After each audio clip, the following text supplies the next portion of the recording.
नावेद जी आपसे बात शुरू करेंगे। ये बात कुछ समझ नहीं आई, चित भी मेरी पट भी मेरी अंटा मेरे बाप का। सपा वाले पहले कहते थे कि योगी जी की चल नहीं रही, दिल्ली वाले तय करते हैं डीजीपी, और नहीं तो करके दिखा दे योगी जी। क्या अब जब करके दिखा दिया तो करे ऐसा क्यों कर रहे हो? आप गड़बड़ लोगों को बैठाना चाहते हो? नहीं, अखिलेश जी को भी मैं सुन रहा था, वो कह रहे थे गलत लोगों को बैठाने के लिए ये कानून बना है। जब यूपीएससी से आता था तो कहते थे कि वहां से क्यों आ रहा, अब यहां से क्यों जा रहा। जब कार्यवाहक था तो नाराजगी थी कि स्थायी क्यों नहीं, अब कहा जा रहा है स्थायी डीजीपी क्यों, 2 साल का कार्यकाल क्यों। 2 साल का कार्यकाल तो सुप्रीम कोर्ट ने लिख के दिया है कि चीफ सेक्रेटरी और डीजीपी राज्यों में 2 साल रहेंगे। नवेश को जी बिल्कुल, ये बात बिल्कुल सही है कि अखिलेश यादव जी इससे पहले इस बात का तान देते रहे कि उत्तर प्रदेश की योगी सरकार पूर्णकालिक डीजीपी नहीं दे पा रही है। 4 जो है इस तरीके से अस्थायी जो है कार्यवाहक डीजीपी है। इस तरीके के सवाल अखिलेश यादव जी ही उठाते रहे, विपक्ष ही उठाता रहा। एक नई नियमावली बनी हुई है जिसमें पुलिस को एक ताकत दी जाएगी, जिसमें डीजीपी को एक कॉन्फिडेंस दिया जाएगा, पूर्णकालिक एक डीजीपी दिया जाएगा, स्थायी डीजीपी दिया जाएगा, और वो तकनीकी जो समस्याएं थी, जो कानूनी निर्देश थे, उनका पालन होगा। मैं समझता हूं कि इस पर राजनीति होने का कोई मतलब नहीं है। उत्तर प्रदेश एक बहुत बड़ा सूबा है, यहाँ लॉ एंड ऑर्डर की हमेशा समस्या रही है। अगर इतिहास देखा जाए तो यहाँ पर तमाम दंगा फसाद माफियागिरी ये सब होती रही है। उत्तर प्रदेश की पुलिस को बेहतर बनाने के लिए डीजीपी, स्थायी डीजीपी देने के लिए, पूर्णकालिक डीजीपी देने के लिए और तकनीकी समस्याओं को खत्म करने के लिए एक नियमावली बनती है, वो कैबिनेट में पास होती है। इसका स्वागत करना चाहिए। मैं समझता हूं कि इसमें राजनीति का कोई मतलब नहीं है। हाँ, ये जरूर है कि इस तरीके के व्यंग अखिलेश यादव या संजय सिंह कर रहे हैं। मैं समझता हूं कि खैर उनको हक भी है, वो विपक्ष के हैं कि कहा यह जाता है कि दिल्ली और लखनऊ में कुछ मतभेद हैं तो पूरा अधिकार कम से कम डीजीपी में दिल्ली का कोई दखल ना रहे। इस तरह की जुगाड़ योगी जी ने कर ली है। इस तरह की वो एक तंज कर रहे हैं, कमेंट कर रहे हैं, इनका कोई मतलब नहीं है। लेकिन ये बात बिल्कुल सही है कि प्रशांत जी जो है वो, उनकी पूरी संभावना है कि वो पूर्णकालिक डीजीपी बन जाएंगे। योगी जी के वो करीब है, उनके विश्वास से जुड़े हुए हैं, कुछ उन्होंने बेहतर काम भी किया है। इससे पहले लॉ एंड ऑर्डर उस जमाने में रुकना होगा, अभी दोबारा में आता है। बस मैं अशोक जी के पास चलूं उससे पहले एक बात और बता दूं, कुछ नेताओं को तथ्यों की जानकारी भी नहीं है। जैसे संजय सिंह को मैं सुन रहा था, नावेद ने भी उनका जिक्र किया, उनको तथ्यों की जानकारी नहीं है। अब ठीक है, सबको सबकी जानकारी हो ये जरूरी भी नहीं, लेकिन नेताओं को फिर बोलने से बचना चाहिए, माइक से दूर रहिए, जानकारी करिए, नहीं तो माइक पर मत आइए। उन्होंने कहा मैंने किसी राज्य में ऐसा नहीं देखा। चौथा राज्य है उत्तर प्रदेश जहां ये व्यवस्था बनी है सुप्रीम कोर्ट के गाइडेंस के मुताबिक। वो कह रहे हमने आज तक नहीं सुना। गजब बात है, आपने नहीं सुना तो इसका मतलब क्या माने कि चीज हुई नहीं? भाई ये तो बात नहीं चलेगी। सूर्य कुमार शुक्ला जी भी जुड़ गए हैं, एक्स डीजी उत्तर प्रदेश। शुक्ला जी का भी बहुत बहुत स्वागत। अशोक जी, आप पहले ये तंज करते थे कि बाबा की चलती नहीं है, पुलिस वाले भी दिल्ली वाले तय करते हैं। क्या ये उत्तर प्रदेश का अपमान है? मुझे याद है आपका अखिलेश जी का वक्तव्य एक, ठीक। आज आप कह रहे हो कि दिल्ली के हाथ से लगाम क्यों ले रहे हो? चुनी हुई सरकार डीजीपी तय नहीं करेगी तो कोई दूसरा करेगा क्या? और जो भी गाइडेंस, जो भी गाइडलाइन कल कैबिनेट ने पारित की, वो प्रकाश सिंह मामले में सुप्रीम कोर्ट के दिशा निर्देशों के अनुरूप है नहीं? अमिताभ जी देखिए, जब आपने 2 बातें कही, आपने पहली बात कही कि चुनी हुई सरकार क्या डीजीपी अपने मन माफिक नहीं बना सकती? मनमाफिक नहीं, मनमाफिक का कोई कबड्डी टीम थोड़ी नहीं बन रही भैया, सुप्रीम कोर्ट की गाइडलाइंस के अनुसार। मनमाफिक शब्द खराब है, ये राजतंत्र नहीं है ना कि हमको इनकी कमीज पसंद है तो बोले इसको अंदर करो, जिसकी कमीज नहीं पसंद बाहर करो, ये थोड़ी ना है। हाँ अमिताभ जी देखिए, मैं बात शुरू करता हूँ। जो प्रकाश सिंह के 2006 में जो सुप्रीम कोर्ट का जो वर्डिक्ट आया था, जो पुलिस रिफॉर्म को लेकर के उन्होंने जो PIL दाखिल किया था अपने रिटायरमेंट के बाद, उसमें सुप्रीम कोर्ट ने 7 गाइडलाइंस दिए थे, लेकिन उसमें एक गाइडलाइन जिसका आप हवाला दे रहे हैं कि सुप्रीम कोर्ट का मतलब बोला था कि आप अपने डीजीपी नियुक्त कर सकते हो। सुप्रीम कोर्ट ने कहा कि पुलिस रिफॉर्म को देखते हुए आपको जब तक कोई कॉम्प्रहेंसिव गाइडलाइंस या कॉम्प्रहेंसिव नियम कानून नहीं बना लेती स्टेट गवर्नमेंट, तब तक आपको 3 जो प्रोबेबल ऑफिसर्स हैं आईपीएस के, उन तीनों नामों को आपको सेंटर को भेजना होगा, जो यूनियन पब्लिक सर्विस कमीशन, और वहां पे जो department of personal and training है वो उसकी नियुक्ति करेगा। लेकिन कंप्रहेंसिव गाइडलाइन का इसने सुप्रीम कोर्ट ने एक उसमें क्लास डाला था कि कंप्रहेंसिव गाइडलाइन एक बनाने के बाद आप इस तरह की डीजीपी की नियुक्ति सोच सकते हैं स्टेट लेवल पे। लेकिन दूसरी तरफ आप देखिए, अभी तक योगी सरकार लगभग 7.5 साल हो गए, इन दौरान क्यों जो है रेगुलर डीजीपी नहीं बनाई? हमें लगता है कि मुकुल गोयल के बाद कोई रेगुलर डीजीपी नहीं बना है उत्तर प्रदेश का, सब वर्किंग डीजीपी। तो ये कॉन्फ्लिक्ट ऑफ इंटरेस्ट किसका है?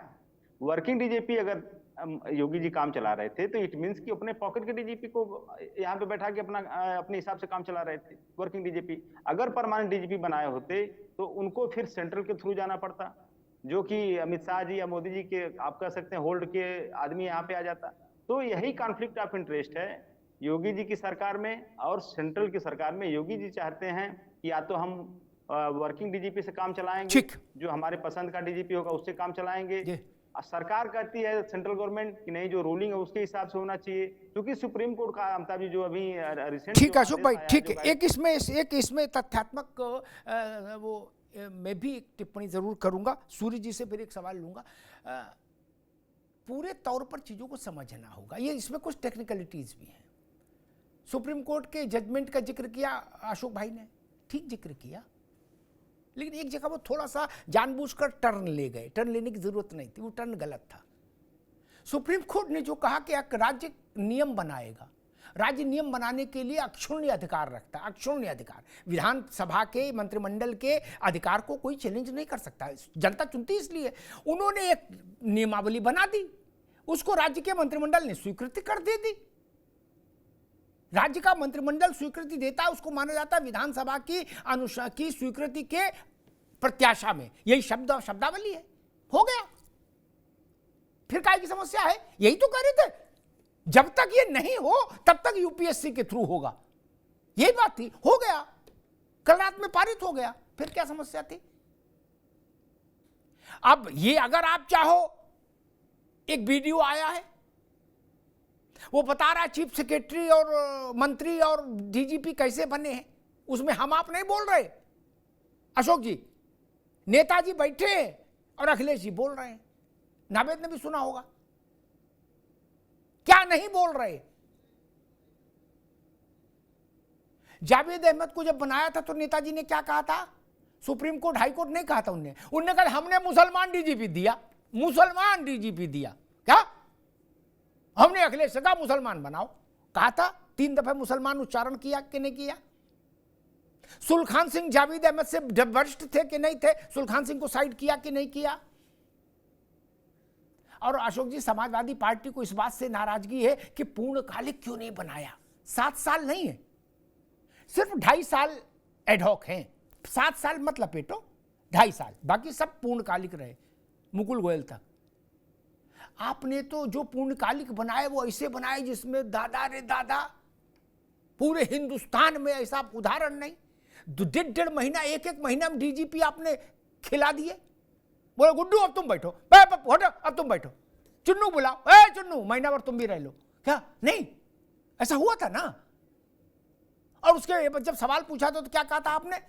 हमने सबको मऊओं का मन रखा, सबका मन रखा कि भाई ठीक है, ये कोई चॉकलेट है कि थोड़ी थोड़ी सब खाओ। सूर्य कुमार जी, एक महीने के डीजीपी, 2 महीने के, 3 महीने के डीजीपी से तो अच्छा है कम से कम 1.5 साल का एडहॉक। नहीं, डीजीपी की कुर्सी ना हो गई थी, ऐसा हो गया था कि जैसे नहीं फोटो खिंचाने के लिए होता, भाई इस कुर्सी बैठ के पहले तुम खिंचा लो, फिर नावेद खिंचा ले, फिर अशोक जी खिंचा ले, फिर प्रशांत खिंचा ले, जल्दी जल्दी खिंचाते जाओ। नहीं,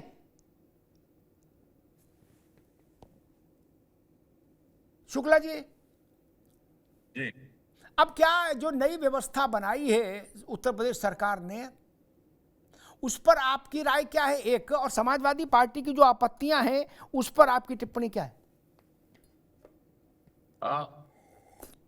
अवस्थी जी, मेरा तो अग्निहोत्री जी जी है कि सरकार को चुना, एक पार्टी को अवसर दिया और उस पार्टी जो बहुमत प्राप्त पार्टी है उसके नेता को मुख्यमंत्री के पद पर लोकतांत्रिक व्यवस्था के अनुसार बैठाया गया। अब उनसे, कैबिनेट से और माननीय मुख्यमंत्री से ये अपेक्षा की जाती है कि वो सर्वोत्तम संभव प्रशासन और सर्वोत्तम संभव पुलिस व्यवस्था जनता को दें, जिसमें सबसे अच्छी सुरक्षा हो। अब जवाबदेही किसकी है? अगर कल को दंगा होता है, अपराध बढ़ता है, तो किसकी जिम्मेदारी? जवाबदेही सारी जनता, सारे लोग ये कहेंगे, विरोधी पार्टियां भी कहेंगी कि सरकार की जिम्मेदारी है, सरकार की जवाबदेही है।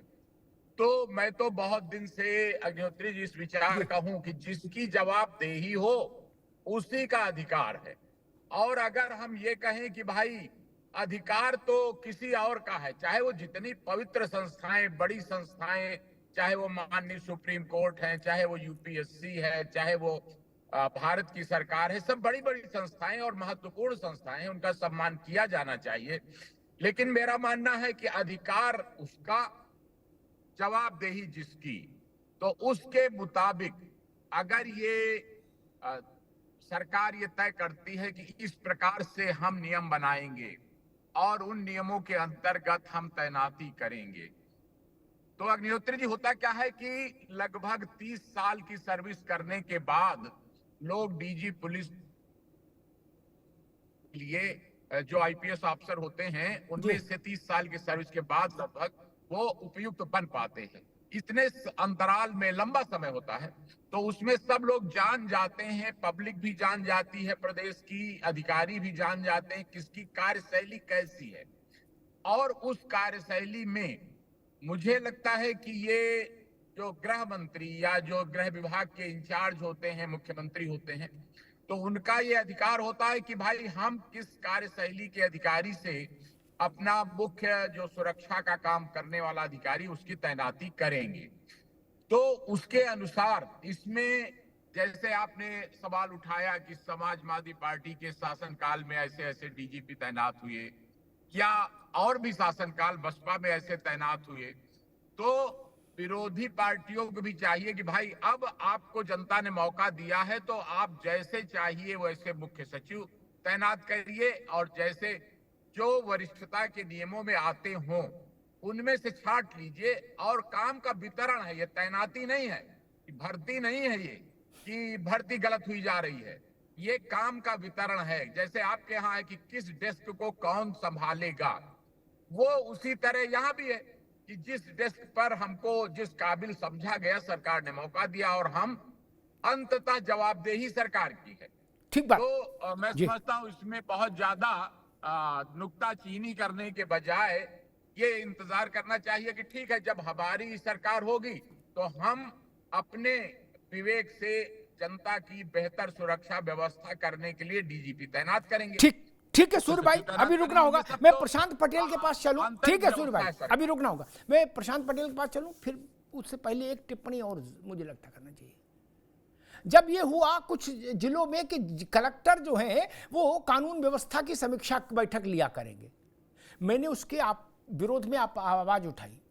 मैंने कहा कहीं दंगा, कहीं गोली चलती है, कहीं डकैती पड़ती है, थाना घेरा जाता है, कप्तान को की आलोचना होती है, कलेक्टर की तो होती नहीं। कलेक्टर क्यों रखेंगे रिमोट अपने हाथ में?